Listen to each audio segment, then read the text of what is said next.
Hi, I'm Cash, and welcome back to Cash Talks Football, where we break down all the goals scored in the Premier League. And today we're doing Manchester United against Arsenal.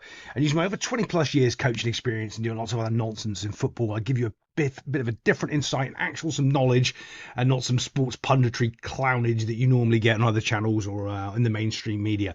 One of the things I've been hearing lately as well in the mainstream, because I'm going to be doing a Man United video in the week about their problems with Ruben Amorim and what's really going on, and helping people actually understand the difference between coaches and development and all of that sort of stuff, because they just don't know. And I know they don't know because I hear it on the media every single day. And one of the other things, I guarantee you've all heard this phrase, is the team doesn't have any leaders. Oh, if my team had some strong characters, but well, yeah, because pretty much everyone under the age of 30 playing football aren't leaders. They're not like they were in the late 90s, early 2000s. They're not the same type of human being anymore. They've been told all their life toxic masculinity and all this other nonsense, and now you're expecting them to be strong men and lead teams to victories and stuff. No, it is never ever going to happen again. Every team is looking for strong leaders and strong characters, and no one ever sort of scratches their head and goes, what happened to all of them all, really? Right. But let's just start breaking down some of the stuff that's going on here today. I want to show you this little clip here. There's a couple of little clips I'm going to show you that are pretty interesting before we, obviously we're going to cover the goals. But you can see United are starting to push out. But can you see the discrepancy and the space where half the team start pushing out forward here and the other half don't? And it opens up this pocket of space here. So, and it takes so long to learn a system. It really does. And the fact that people think they can just change and chop and change and understand it straight away, to me, is ridiculous. And it just shows that they've never actually worked properly in football, and they don't know anything about football. For instance, if you're changing shape and formation are two different things. If you're going from you're playing a 4-4-2, right? But you're playing a 4-4-2 with a flat four in midfield, or a diamond four, or a box four in midfield, it's probably easier to change than if you're changing the whole system of how you play, because you're only changing a couple of key components, and half of your team is still doing the same sort of thing in structure. And that's why you can see they're not on the same page here when they're letting Trossard get in behind them for this little through ball here, as we'll play it.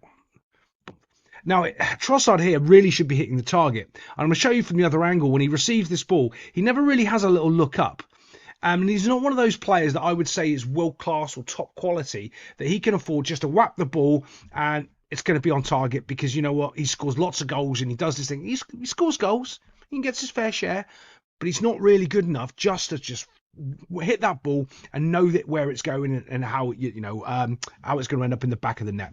So when he goes to take this, it's very rushed, snatched almost, as it goes whistling past. So here we are. This is what we're watching. Watch his first touch here as well. It's not too bad, but it's also, he almost shocks himself. Okay, watch. As this comes through to him, his first touch here, it's a little bit too far away from him, but it still beats the defender. It's good enough. It's absolutely set up perfectly for him to strike.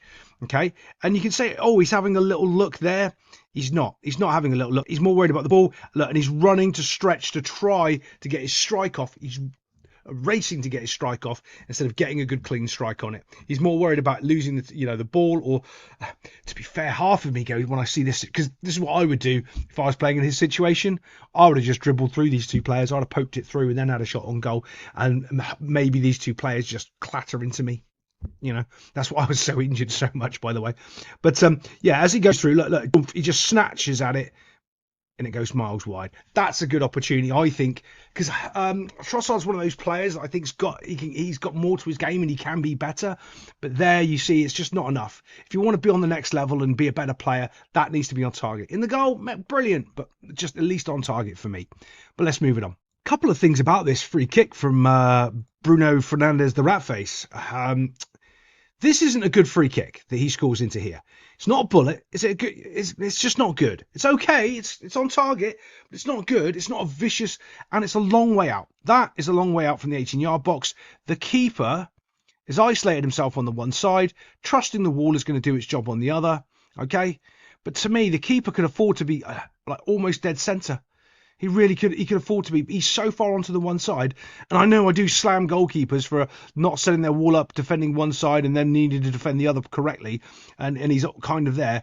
But to me, when you see where this ball goes in on the reverse angle, it's not like it's in the top corner and there's no way the keeper can get to it.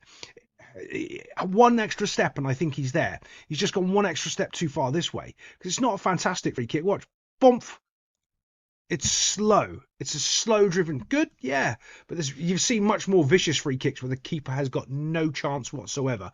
Good free kick, yeah, but not the best. That's savable to me. That's savable. Okay, so this is the angle we want to look at. What we want to watch the keeper's movement. We want to watch how far he goes and he dives. And I think the ball actually goes in about there. It's very well dipped over the wall. You've got to give it credit for that. It really is put over the wall nicely as it goes. Look, watch. You see him. He's shuffled. He now knows where it is, and you can see how far the ball is inside there. It's not. If it was in this area here, I'd go, "Oh, fantastic free kick! Great job, mate. You've done a worldie." But it's not. Look at it. Look at Dumpf. It's right just behind where the goalkeeper is, right there. That's where the ball is. It's not that far out. It's not in this zone here. You're thinking the keeper could have done better there. Yeah, there's a lot of spin on the ball. He's done really well to get it up and down over the wall. But to me, I think that's a savable free kick.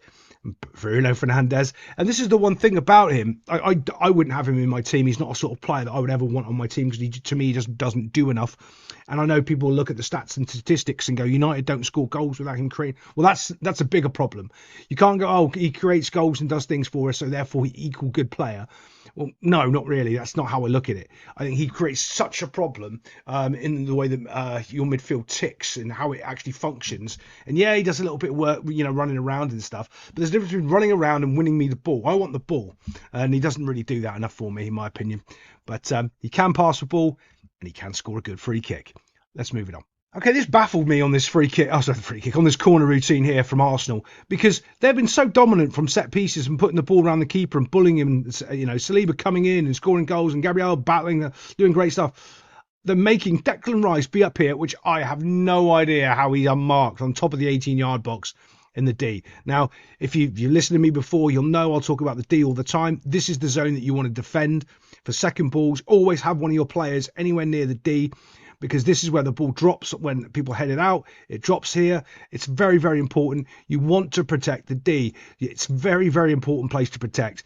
And the fact that they haven't done it and they've left him completely and utterly unmarked at the top of the box here, to me, shocking. It's a decent effort, but you're going to be, you're asking for, do that 10 times and you might get one on target. To me, it's a team that's been scoring from set plays and putting the ball in for people to head, and they don't do it. Oh, the other thing with Arsenal as well, I've mentioned this, I can remember somebody in the comments, by the way, love all of you guys in the comment section, you're fantastic. One of the things that someone was asking me, because I said, oh, they've scored too many goals. And he's like, what, can you score too many goals in a game? And I'm like, yeah, it happens all the time. So when you've scored so many goals in one game, the next game, it's very hard to find a goal. It's just the sort of rules of football. It sounds so stupid, but you score a bunch of goals and then the next game you just can't get a chance because you used them all up in the last game. Because it's like this weird sort of energy in football. You've only got so much football luck, and if you use it all up in one game, you don't get anything for the next game, because, well, that's just the way the football is sometimes. And to me, it seems like Arsenal, and I know they've been struggling to score in the Premier League, they used all their goals in the midweek against PSV, and now they're struggling again. I'm in two minds on this one, on this opportunity for United. I still think it needs to be a goal. I really do. Look at how much space he's got. I mean, this has to be a goal. It has to be. When this ball comes over, is it a quality ball? Yeah, then you've got to finish it off. That's how I look at it in this situation. I mean, they've done great to get down here, great to hit him on the counter, great to get down. There's the chip ball in. You've got to finish this. You have to. This has to go into the back of the net. And when you're here, all you have to do is not put it at the goalkeeper. Go there or go there, but just don't go there. Now, is it a save from the keeper? Not really. I think he plays it straight at the goalkeeper. I think the keeper's moving away, and the keeper sort of almost stops and pushes it away, gets in the way of it. It's not a great save from the keeper.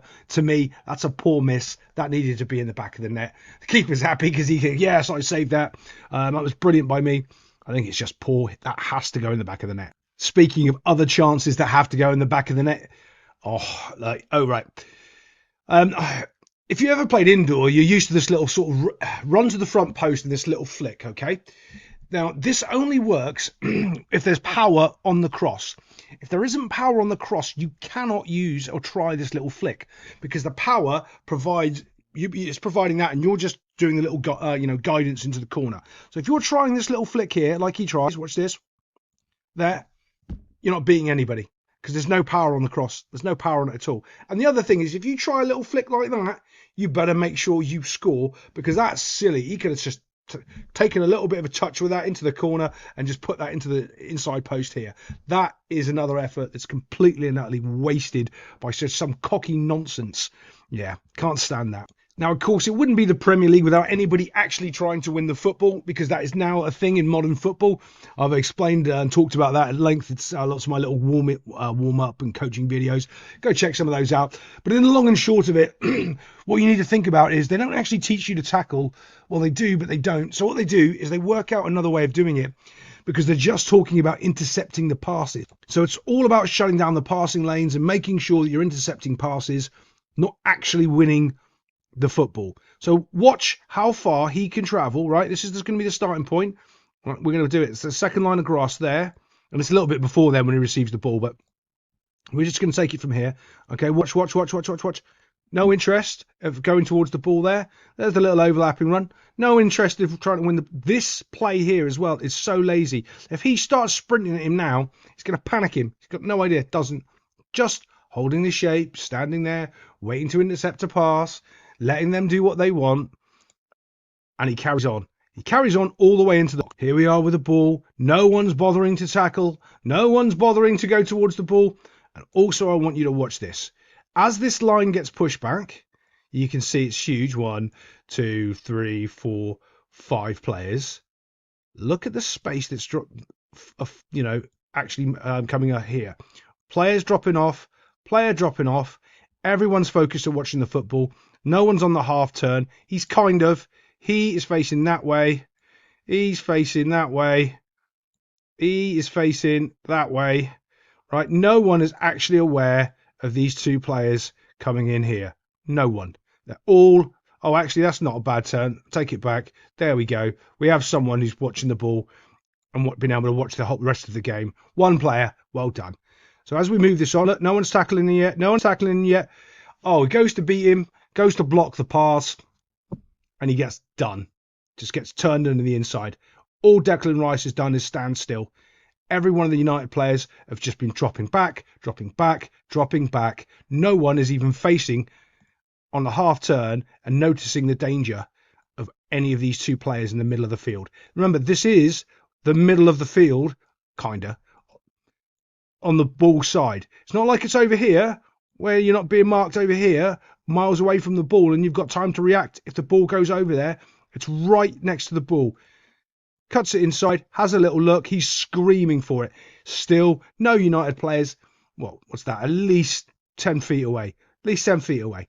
Miles away. Gives Declan Rice all the time in the world just to find the corner, and he does. It's too easy. Especially when they've been defending so well and they've got lots of opportunities. United should have been able to defend that much easier. One last little clip. I'm going to do this Rasmus Højlund little miss shove here as he's coming in. He's just a player that doesn't have any goals, doesn't get any service, and doesn't have any confidence. I mean, I wouldn't want to be playing in this United team up front if I was him. I saw in the midweek, I think it was Dalot, however you're supposed to say his name, an open just pass so he could score and didn't do it. And God, I'd be so frustrated if I was up front playing for this United team. And it's just sort of a miss-hit mob. It's nothing. It's not even a shot on goal. It's just a stumble, fall over as he's getting bullied, and he's just lost his confidence. He needs to sit out for about 4 or 5 weeks and just get his energy back, because it's mentally wearing when you don't get the ball enough, you don't get any chances, and you're not getting any goals, and your team is losing. I mean, it's very, very frustrating. And he's not like he's if he was an old wise head, it wouldn't matter, but he's not. He's a young kiddie. He needs to get off the field, in my opinion. But other than that, I'll see you next time on Cash Talks Football. Oh, and if you're still here, don't forget to do all those like, subscription-y things. There's loads of links in the description. And my Patreon channel, I'm going to start putting more longer content on there that I can't really do on here. So I can actually just let the clips flow and give you more of a breakdown on certain games. So keep an eye out for that as well. If you're still here, much appreciated. And I'll see you next time on Cash Talks Football.